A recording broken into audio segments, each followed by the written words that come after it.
Today we'll be covering the latest news at the parks and what's coming in the next little while around Walt Disney World.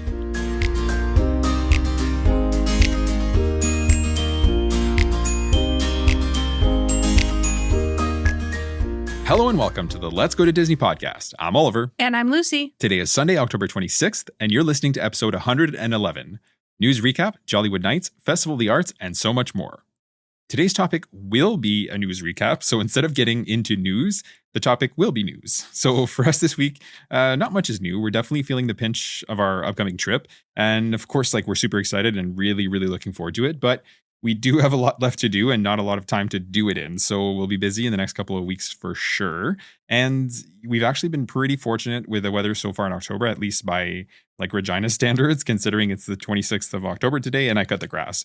But the winter is bound to hit with a vengeance any day now. So we winterized the outside of the house today.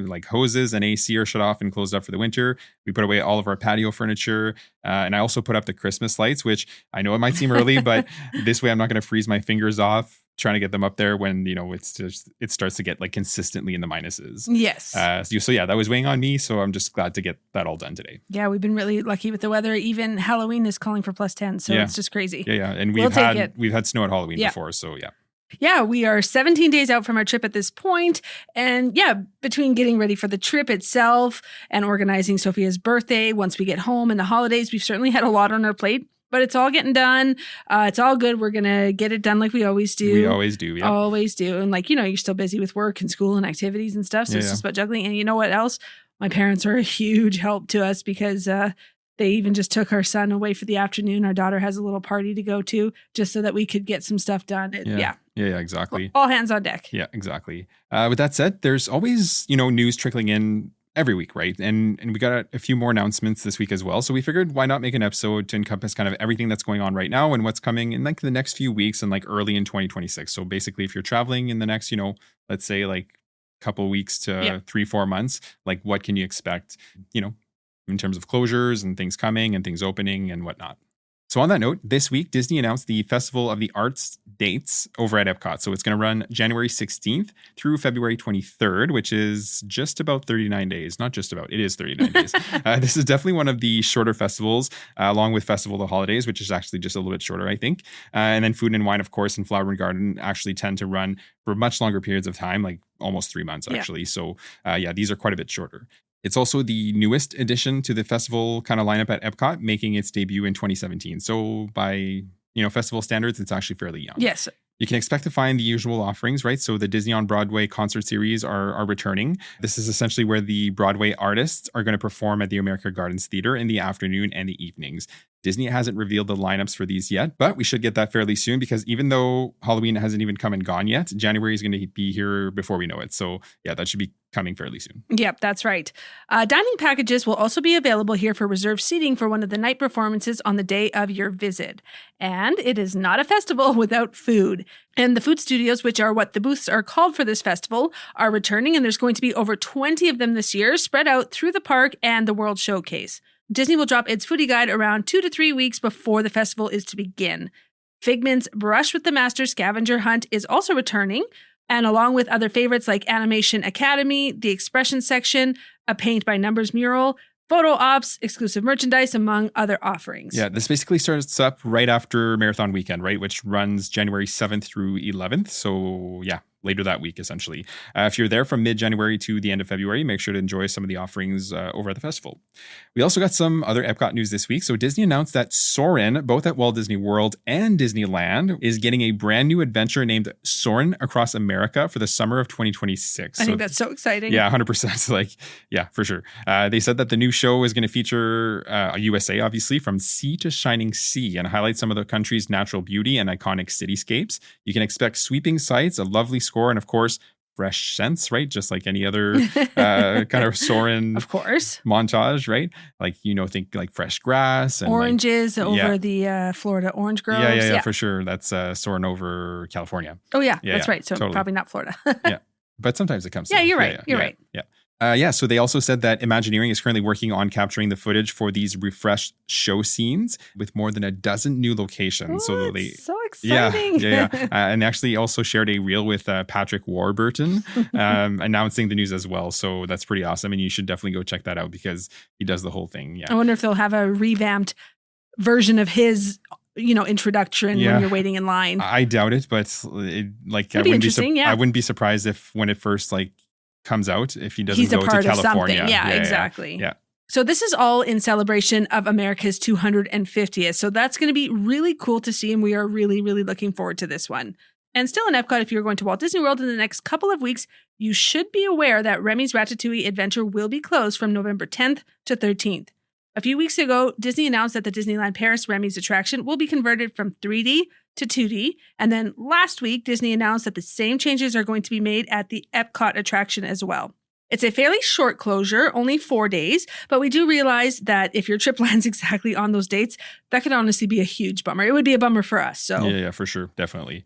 And in terms of what's changing, Disney hasn't actually given much information, but we do know that they're going to be using enhanced digital visuals that should produce clearer images that are going to be projected in 2D, right? So they're essentially ditching the need for those 3D glasses. They also said that guests can expect to see new props and lighting enhancements in the queue and the attraction over the next few months.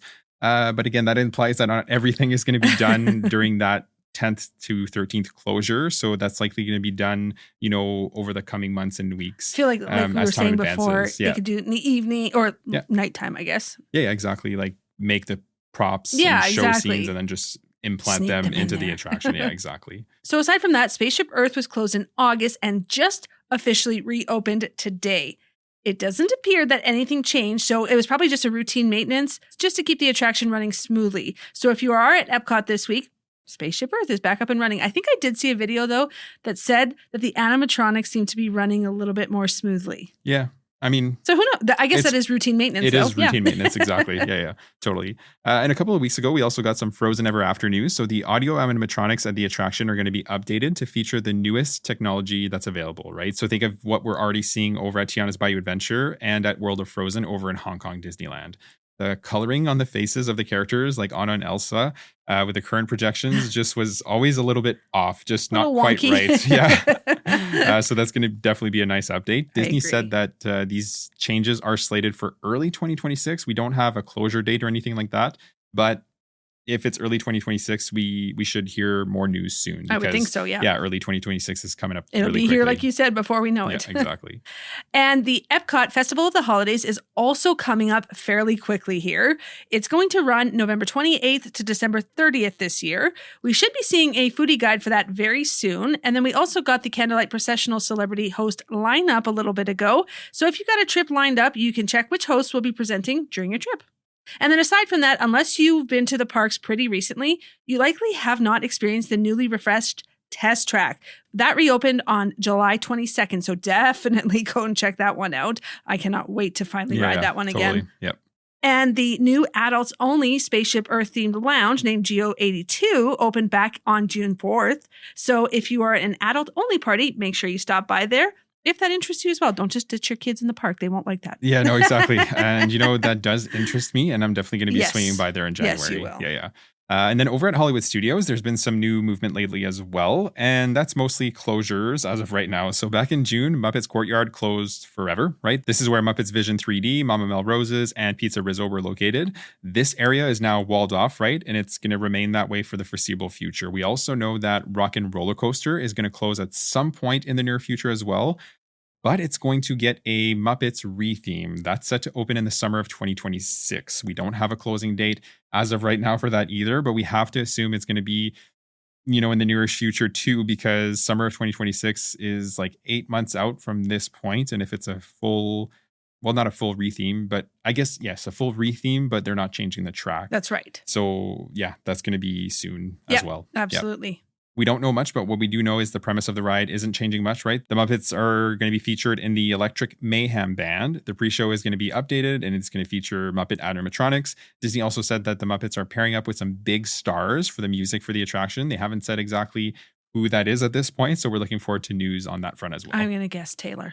Taylor Swift? I don't know. Yeah. That's just my guess. Yeah, maybe. That's a big name, though, so who knows? It is very big, yep. We're not honestly mad about this change whatsoever. We don't have a real attachment to Aerosmith and the Muppets either, for that matter, but whether it's themed to Aerosmith or the Muppets, it really doesn't make that much of a difference for us. In the grand scheme of things, the attraction is not changing. It's still going to be a fast and dark roller coaster that you come to know and love, just with a different theme. Aside from that, on September 25th, Animation Courtyard also completely closed for an extensive retheme as well. So this whole area is going to be rethemed to the magic of Disney animation. The building that used to house Star Wars Launch Bay will now be inspired by Disney's Emmy Award-winning short, Once Upon a Studio. The story of the space will be that the animators have stepped out of the building and Disney characters have come to life, just like in the short. Yeah, exactly. It's set to have interactive elements, an animation experience where you're going to learn how to draw characters, and you're going to be able to watch a short film, which it could be Once Upon a Studio, but that's not confirmed at this point. And there's also going to be interactive meet and greets and an Alice in Wonderland themed playground, which should be very visually pretty. And then the front of the building is also getting Mickey's iconic sorcerer's hat. So it's going to be nice to see that in Hollywood Studios again, because they used to have that massive one not far from the Chinese Garments Theater. We have a photo in front of it. Yeah, but that was removed, several years ago. So yeah, it's just going to be nice to see that in the park as well. And it's not just the building. The whole courtyard is getting a refresh, and it's going to be inspired by Walt Disney Studios over in Burbank. There's also going to be a new Disney Junior play and dance show at the Soundstage, and that is all set to reopen sometime in 2026. Again, no exact timeline as of what specific time of year that's going to be. So yeah. Just waiting on that information. Exactly, time will tell, yeah. And that whole area is walled off now. You cannot enter it. And work is definitely underway because the large arch that used to read Disney's Hollywood Studios that you'd walk under when entering the area has been torn down. So things are definitely moving along.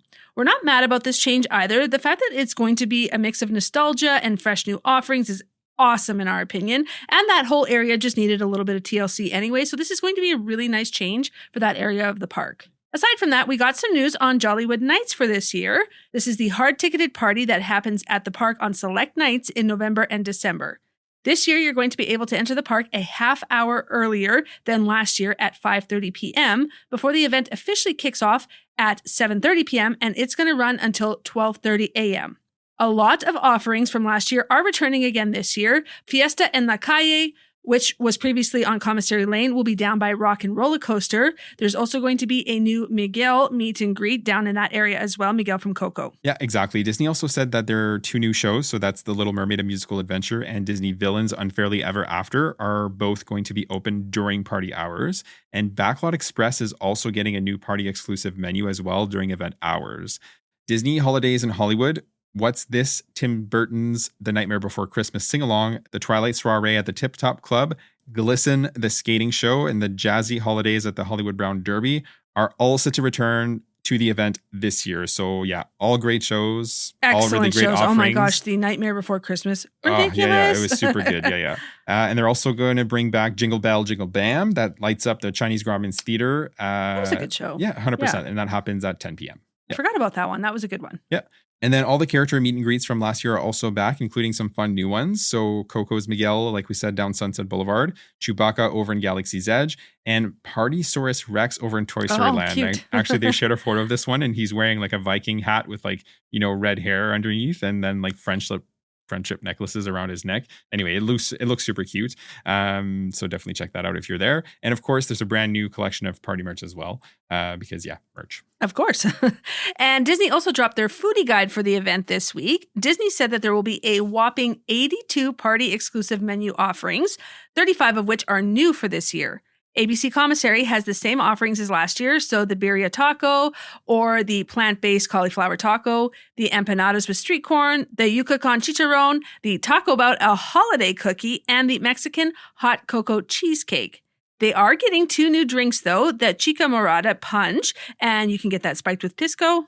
They also have their Oaxaca Old Fashioned and Coquito returning from last year.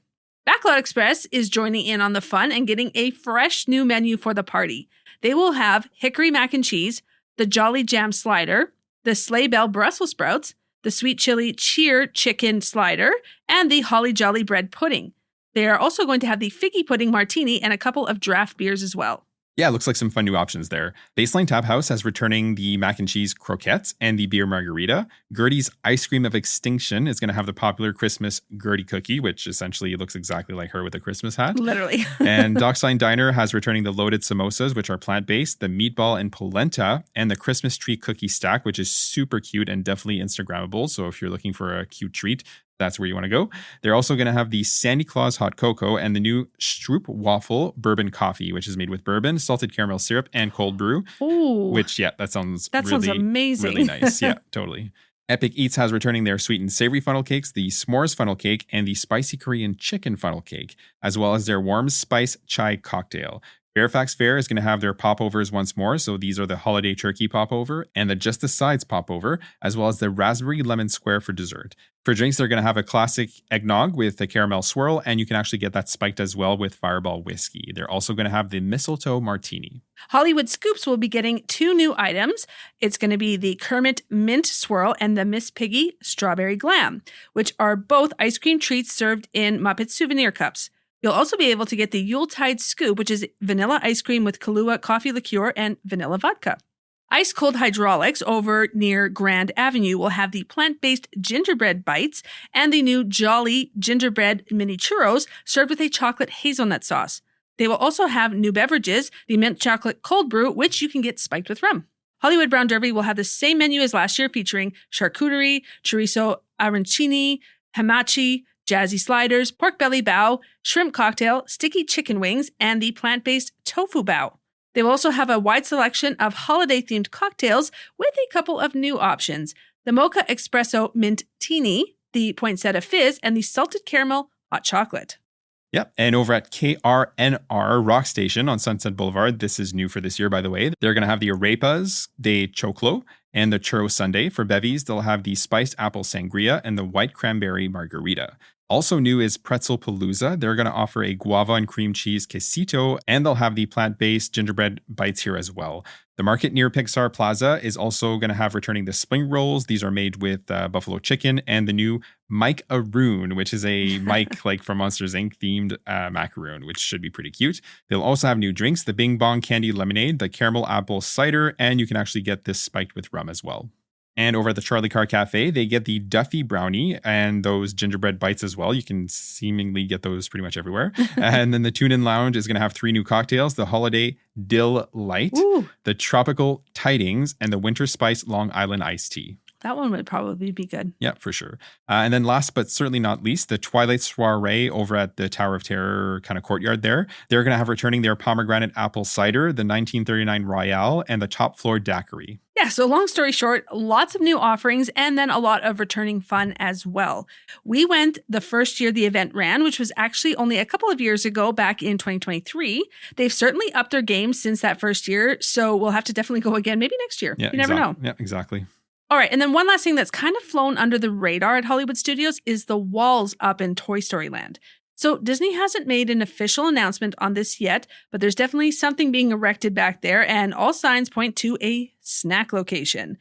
From what you can see over the wall, the buildings look like a popcorn bag that's been knocked over on its side, and then you can make out the words "and snacks."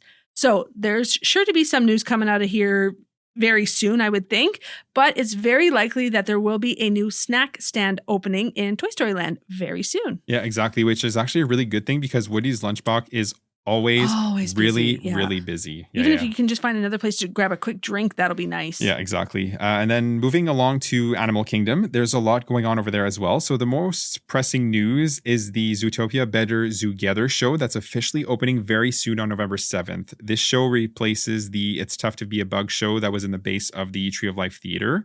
And this show is going to feature essentially the biomes that Judy passes by on the train, essentially her train ride into Zootopia during the first movie. That's right. There's also going to be a massive Clawhauser animatronic here as well. And guests are going to don Carrot Vision 3D glasses. And then they're going to be treated to a vibrant new 4D show. So annual pass holder previews are going to be on the 5th and 6th of November, essentially the days leading up. So yeah, we're really looking forward to seeing that opening up over at Animal Kingdom. Absolutely. And then, of course, Dinoland USA has slowly been closing in phases since way back in January. So the first phase of closures included Triceratops Spin, Fossil Fun Games, and Chester and Hester's Dinosaur Treasures, which all closed. Again, that was for good on January 12th. The Boneyard closed on September 2nd. Very recently, Trilobites and Dino Bites Snacks closed on October 20th. And then Dinosaur is set to have its last day of operation on February 1st, meaning that it's officially going to be closed on February 2nd. The new Tropical Americas themed land, which includes an entire kind of Encanto themed area named Pueblo Esperanza, and Dinosaur is rethemed to Indiana Jones, right? All of that theming is changing completely from Dinosaur to Indiana Jones. But again, it's kind of like a rock and roller coaster situation where I think it's going to be, the guts are going to be the same. It's just going to be the theming that changes. Yeah. Anyways, all of that is set to reopen sometime in 2027. That's right. So we are in the last couple of months here of Dinoland USA's life. After February 2nd, you will not be able to step foot in the land until it reopens as the new land. And Magic Kingdom has also had a lot of movement in recent times. The Rivers of America, Tom Sawyer Island, and the Liberty Bell all closed permanently on July 7th. This whole area is walled off now and will remain that way until it reopens as Piston Peak, the new Cars area coming to the park. Big Thunder Mountain Railroad has been closed since January, and it's going to be closed a little while longer until 2026. Given the length of the time it's been closed already, we are expecting news on the reopening soonish. Yeah, I would say so. Probably in the first quarter, I would say, of 2026. So. Yeah. And then over in Tomorrowland, Buzz Lightyear Space Ranger Spin closed in August and will remain closed until 2026.